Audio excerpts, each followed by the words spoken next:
Let's dive into the discussions shaping the nation. For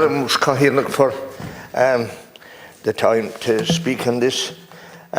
First of all, I want to commiserate with the people from Ukraine who've gone through so much, and welcome the visitors that visit us here today. I don't know if some of these are still here or not, but they're very welcome here to the Dáil to see what the people in the Dáil are saying and thinking about.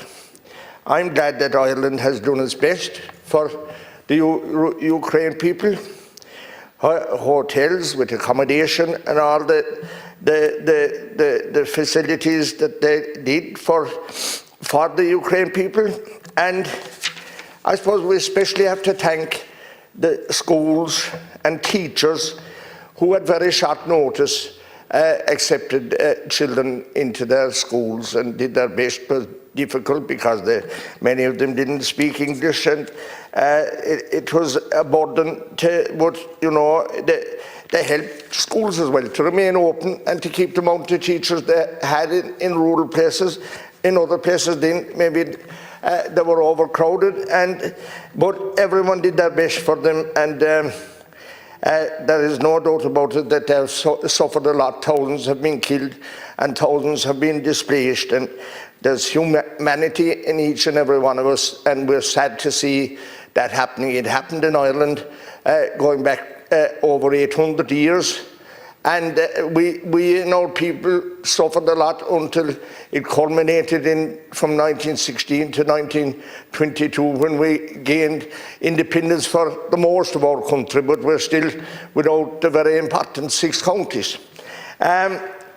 Ireland has played its part, maybe better than bigger countries with bigger populations and bigger finances like the French and like other countries that were much closer. And for one reason or other, whatever amount of people, we seem to accept about 120,000 people here. That's a lot of people.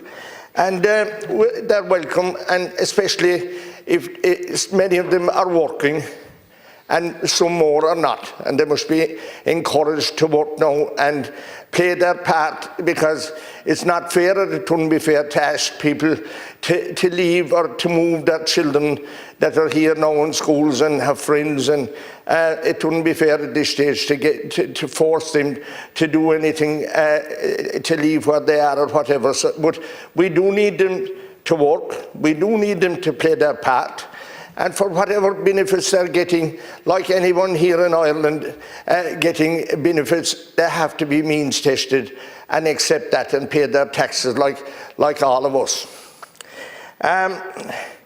We have suffered a lot in that time as well. We didn't lose lives, but financially the country has suffered a lot, maybe paid about 5 billion or so to accommodate these people. And all I ever ask for, there's certain concessions that they have in relation to renting houses, that the same concession be given to Irish people who are homeless and having severe difficulty in accessing homes or houses.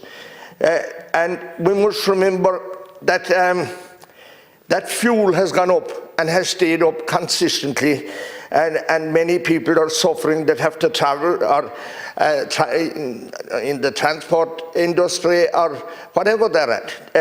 We see that diesel has gone up and petrol from about 120 up to 180, and even more than that in places. Green diesel that was 40 cents a litre is now up around €1.30 a litre. And that's savage. And the cost of electricity, because we need gas for electricity, we're paying more for electricity now than any other country in Europe. But what's very important to us, and Europe are saying now that they must build up their defence forces or whatever, is our neutrality.